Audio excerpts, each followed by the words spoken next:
Salut à tous, un nouveau concept que je trouvais cool à tester, c'est de faire mes line-up comme ça en vidéo. Je fais rapide, hein, au montage, je vais bien couper pour que ça aille vite.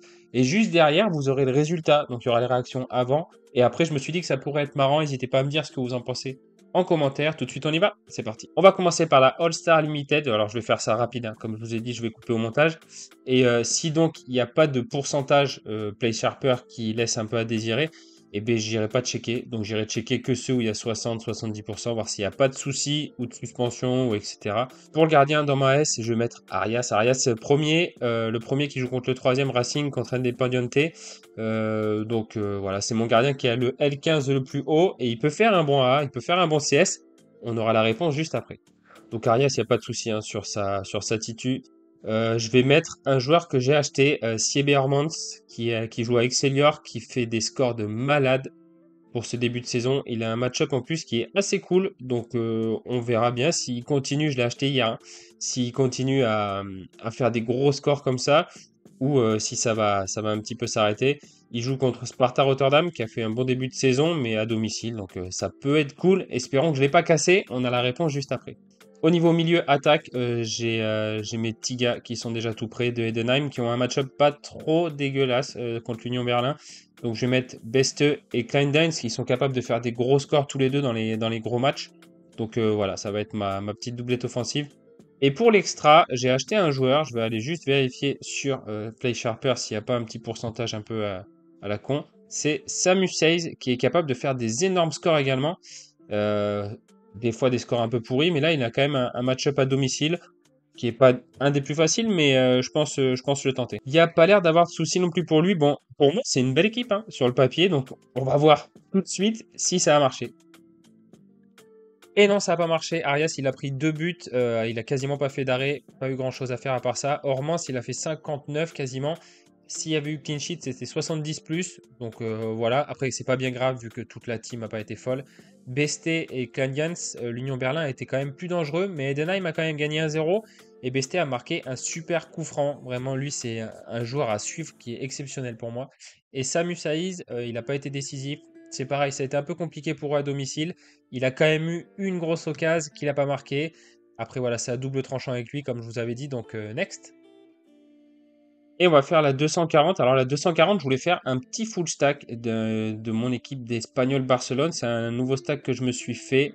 J'ai bazardé au final mes joueurs de Santander. Donc, ça va pas prendre longtemps, celle-ci. Je pense qu'ils peuvent faire quand même assez mal contre Racing Ferrol. Racing Ferrol qui fait pas un début de championnat non plus trop horrible. Ils sont 7e, l'Espagnol 4e. Mauvaise perf au dernier match. Mais du coup, je pense que ça peut être vraiment cool. On va se mettre vraiment des costauds en plus. On va se mettre Peremilla aussi. Là, franchement, il y a l'équipe type. Là, il me reste 41. Alors, c'est là que ça va bloquer. Et je pensais mettre. Je voulais mettre Edu Exposito, mais il est plus ou moins remplaçant. Donc, je vais plutôt aller mettre Brian Olivan, voilà, qui est latéral, qui fait pas des scores de fou, mais qui rentre. Ah, j'aurais pu mettre Omar El Hilali, ça aurait été parfait, mais je vais mettre plutôt. Tac, tac, il est où? Il est là, 41 piles. Donc là, je trouve que c'est voilà, un joli petit stack. Je vais mettre Melamed en capitaine parce que je trouve vraiment très très bon. Ça me met 65, looking good. On verra bien. En tout cas, je la sens bien, cette équipe. La réponse tout de suite. Et au final, c'est pas mal du tout. On accroche le palier, donc c'est l'objectif quand je joue les caps de 140. On est à 40 points de la première reward, donc on en est loin quand même. Mauvais choix de capitaine sur Melamed. Ferrol a pris un carton rouge après 10-15 minutes de jeu, 20-25 minutes, je sais plus exactement. Ce qui fait qu'ils n'ont pas du tout été dangereux, donc le clean sheet a été assuré pour Pacheco et Caliero. Donc 312, on est tranquille pour le palier, donc assez content. Et puis next. Let's go pour la Champion America Limited. Alors là, ça va être mon stack Portland qui va aller au combat. Portland qui va à Galaxy, mais il n'y a pas Ricky Poog. Apparemment, il a une petite entorse à la cheville, donc je ne le vois pas démarrer, moi. Et alors, je viens d'acheter Magro aux enchères pour faire mon full stack, mais j'ai bien envie de tenter Sigali quand même. Mais Sigali, il a apparemment problème musculaire, mais pour moi, il a rien. Je vais regarder. Ouais, je vais tenter Sigali. Sigali, il avait eu un petit problème musculaire, mais en fait, il était revenu au dernier match. Donc voilà, je préfère le mettre. En milieu, Santiago Moreno. Evander, il est out. En attaque, Felipe Mora, forcément. Et en extra, je vais mettre Claudio Bravo. Claudio Bravo qui est capable de faire des très gros scores. En América, je préfère avoir des joueurs à gros écarts. Donc je trouve qu'elle a de la gueule, sous réserve que je change Sigali s'il y a une info contradictoire, il est 12h30 là, donc voilà, quand je fais mes line-up. Donc à voir, capitaine, je vais mettre Santiago Moreno, quoi qu'il arrive. Donc je la trouve pas mal, c'est mon petit stack Portland, mon petit stack fun. On verra si ça paye et vous verrez s'il y a eu changement tout de suite. Et non, j'ai pas changé, j'ai gardé Sigali, j'ai bien fait. Il m'a fait un gros score. Mon capitaine a fait le plus gros score, donc c'était bien choisi. Felipe Mora, il est on fire en ce moment. Et le stack défensif, par contre, a fait de la crotte, clairement. Ce qui m'amène à une réflexion, et on en parlait ce matin en live sur Twitch, c'est full stack ou half stack. Et je tends à me dire qu'au final, mettre un stack défensif d'une équipe et un stack offensif d'une autre équipe, ça peut être vachement optimisé par rapport à mettre un full stack tout simplement. Et j'ai remarqué aussi que dans les full stack, tu en as toujours un qui te rate un petit peu, qui va pas faire un énorme score, enfin, sauf si l'équipe roule sur l'autre équipe et gagne 6-7-0. Il y en a toujours un qui va faire un score pas fou. Donc je suis en train de réfléchir, je suis en train de regarder un petit peu. Et je tends de plus en plus vers les half stack pour vraiment optimiser mes teams. Suivant les teams que je fais en cap 240, on pourra mettre par exemple les autres parties des stacks. Par exemple, j'aurais pu mettre mon stack défensif Portland et un stack offensif Racing. Et là, j'aurais pu mettre voilà, l'inverse juste là, vous avez compris. Donc voilà, à creuser, on en parle sur Twitch, on en parle, qui est le lien en description, et j'en parlerai dans mes futures vidéos. Next. Et là, on passe aux choses sérieuses, et la CAP 240, c'est la division que je priorise en rare, donc c'est vraiment là où je vais mettre les joueurs qui ont le meilleur match-up, si je peux, en fonction voilà, des trucs qui peuvent rentrer. Je vais mettre Marc Mathéou en défense, il a un bon match-up contre Oviedo à la maison. Donc, ouais, il me semble que c'est Oviedo. Et, il tire les coups francs, il tire les corners aussi. Donc, ça peut être, voilà, il a une carte défenseur, même s'il joue plutôt milieu, il peut faire des scores assez horribles, mais quand c'est décisif, ça peut être cool. Et il peut être décisif. Je pense dans ce match-là, on aura la réponse juste après. En milieu, je voulais tenter Akexte, que je vais en faire mon capitaine. Mais c'est pareil, il va falloir que je regarde. Je vais aller regarder juste après. Parce que je l'ai vu à 60% sur Play Sharper. Normalement, c'est un titre indiscutable. Mais comme la Liga 2, ça enchaîne pas mal. Peut-être que ça va tourner. En attaquant, je vais mettre mon Felipe Mora, qui va jouer à Galaxy. Et en extra, il me reste combien? Il me reste 58. Et bien, on va pas hésiter. On va mettre Caliero à 5%. On va mettre celui à 5%. Et on va même... le capitaine... vous voyez, Mathéo, ça me permet de mettre quand même Aketse et Caliero. Même Mora qui a que 52 et fait 41. Donc ça me permet quand même de mettre une belle équipe. J'ai de l'espoir sur cette team parce que je la trouve quand même plutôt pas mal. Ça peut même taper haut. La réponse tout de suite, j'espère au moins avoir le palier. Et on a le palier, c'était l'objectif premier. Vous voyez, j'ai changé Akexte contre Juan Nardoni et j'ai bien fait. Akexte, il a été out carrément. Alors, c'est un achat que plus je me creusais, même pendant la Game Week, le samedi, je me disais, c'est quand même un mec qui a beaucoup de pépins physiques et tout, même s'il tire tout, etc. Il fait du all-around, c'est très fort quand il joue. Mon problème, ça a été tous ces problèmes physiques et je l'ai vu out, je l'ai trade directement. J'ai pas cherché à comprendre. Voilà, c'était un achat pas ouf. Mauvais timing en plus d'achat. Et je les trade contre Brad Guzan. Donc je suis assez content. Ça va me permettre de faire 3-4 matchs avec 3-4 avec une équipe supplémentaire. Donc je suis très content. Felipe Mora, mon gars sûr, il a fait le taf. Stéphane Frey a fait un clean sheet. Ça faisait depuis Noël qu'ils en avaient pas fait. Non, je rigole, mais ça faisait très longtemps. Et Fernando Caliero hier soir. Donc on est mardi quand je tourne cette vidéo, qui a joué avec l'Espagnol, qui a porté le palier, comme vous avez vu dans mes teams précédentes. Donc voilà, très content, le palier haut la main, donc c'est très cool, c'est mon objectif principal, le palier, je peux m'acheter la reward que je veux avec. Donc voilà, très content. Et next. Et derrière, je vais faire peut-être ma grosse équipe, c'est la seconde division rare, parce que j'ai fait quelques achats en vue de revendre un petit peu pour la semaine prochaine, mais je vais m'en servir ce week-end. Bon, Esketia, il bougera pas. Il reste avec moi, il n'y a pas de problème. Au niveau des défenseurs, c'est pareil. Je vais remettre Caliero, tellement le match-up est bon. C'est pas opti, c'est pas top des fois de mettre le même joueur dans plusieurs line-up. Ça m'est arrivé avec Onailou que j'ai mis plusieurs fois. J'avais mis 3 fois il y a 2 semaines. Il a fait un 80, là j'étais content. Mais quand il m'a fait un 35, j'étais moins content.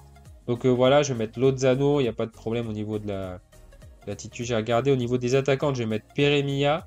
Ça fait quand même une très très belle équipe. Et en extra, je vais mettre Geramador qui a aussi un très très bon match-up contre le 19e à domicile. J'ai peur qu'il fasse pas grand-chose. Et sinon, ouais, je peux mettre Onayu, mais non, je vais tenter cette équipe parce qu'elle est vraiment belle. Et je vais mettre capitaine. J'hésite entre Caliero et... Ah, ça peut être Mia aussi ou Lozano. Ah, je vais tenter Pérémia, allez. Je vais tenter Pérémia en capitaine. Comme ça, voilà, je me dis, ça fera du all-around. Si ça score, ça peut taper haut. C'est un risque. Lozano, ça aurait peut-être été plus. Il est à l'extérieur, après, c'est pour ça que je ne mets pas. Caliero, ça aurait été plus safe, je pense, limite. Mais j'ai envie de tenter Mia, ça peut taper haut. Donc voilà, très belle équipe. Je suis content. J'espère au moins choper une T5 avec cette équipe. Après, ça se passe jamais comme prévu. Mais tout de suite, ben, on a tous la réponse.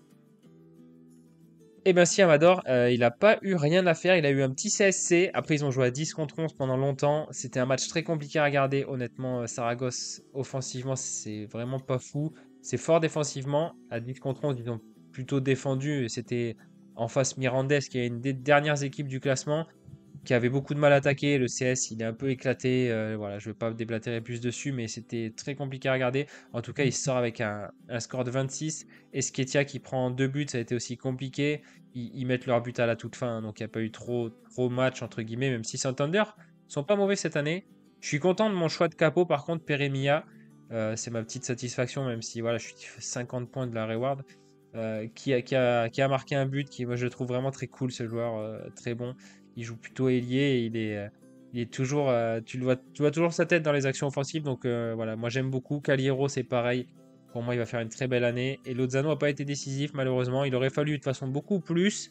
Donc voilà, l'objectif n'a pas été atteint, mais je pense que cette équipe me rapportera des rewards sympas. Je vais sûrement en vendre quelques-uns, comme je vous avais dit, mais voilà. En tout cas, je vais reposer en midweek. Ça jouera pendant la trêve internationale aussi. Donc penchez-vous sur la Liga 2, honnêtement. Ça joue vraiment énormément. Donc voilà. Next. Et on va aller se faire la cape 220 rare. Alors c'est toujours pareil, c'est toujours délicat. J'ai gardé Kevin Müller en gardien. C'est vrai que je garde à chaque fois l'allemand.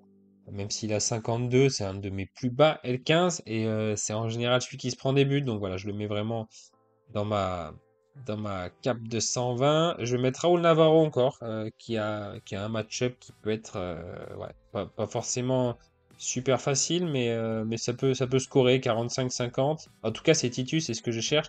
Je vais mettre Clément Grenier parce qu'il a un L15 de 35 et apparemment il a gagné sa place à Santander. Il a été transféré à Santander et il fait des débuts. Ses deux premiers matchs ont été plutôt pas mal, donc L15 de 35, c'est plutôt cool. Ça me laisse 39 pour terminer. Je vais tenter Onayu tant que je l'ai. Voilà, je le vendrai quand il va perf. Mais en attendant, je l'utilise. L15 de 37, c'est quand même assez cool. Et en milieu, je vais le mettre parce que jamais je le mets sur la touche. Je vais mettre mon petit Santiago Moreno. Voilà. J'aurais pu mettre aussi Nardoni, que je viens d'acheter. Juan Nardoni du Racing, qui est une jeune pépite. Mais je vais mettre mon Santi parce que j'adore ce joueur. Donc voilà. La cape 220, franchement, elle est cool. Je me fais pas trop d'illusions parce que voilà, je mets pas les joueurs que je mettrai en priorité comme la plupart, je pense. Mais ça peut être sympa. Et la réponse tout de suite. Et j'en attendais pas grand-chose. Et pourtant, Clément Grenier a commencé à me faire 46 points. Ça faisait 50 avec l'XP. Derrière, j'ai eu Kevin Muller qui m'a fait un magnifique 92,6. Ça m'amène à 103 quasiment avec l'XP parce que j'ai 10% sur les gars d'Edenheim quasiment. Derrière, j'ai eu Ado Onayu et Santiago Moreno. J'étais à 282,15. Et vous voyez que le score n'a pas bougé parce que Raúl Navarro n'est pas rentré. Il a bench tout le match. Ils ont pris 3-0, donc je me dis que c'est plutôt cool au final pour sa position. Je pense qu'il peut être titulaire en midweek. À voir. En tout cas, ben, j'en attendais pas grand-chose de base. Et au fur et à mesure que ça avançait, ben, je me suis dit, je vais peut-être choper une petite reward. J'étais à 35 points, même pas des rewards. Donc si Navarro avait joué, j'aurais sûrement chopé une petite T5. C'est pas grave, c'est comme ça, c'est la cape 220. Mais en tout cas, c'est bien dommage. Donc voilà pour cette nouvelle vidéo, nouveau format. N'hésitez pas vraiment à me faire vos retours. J'ai besoin voilà, de vos retours pour m'améliorer. Elle est peut-être un peu trop longue. Est-ce que je vais peut-être me focus sur mes trois meilleures équipes par exemple, être plus en détail sur le début, sur la fin. Vraiment, n'hésitez pas, vous avez toujours des idées super chouettes. Donc voilà, j'attends vraiment vos retours avec impatience. En tout cas, la Game Week pour moi est quand même réussie parce que l'objectif, ça reste les paliers. C'est ce qui fait évoluer notre roster. Donc voilà, je suis content, même si quelques regrets sur la 220, etc. On se rattrapera sur les autres fois. Quoi qu'il arrive, je suis content, je repars pas bredouille. Je vous remercie d'avoir regardé cette vidéo. Vraiment, n'hésitez pas à me faire vos retours. Je vous souhaite une bonne journée, une bonne game week pour celles et ceux qui font la midweek. Et je vous dis à très vite. Salut.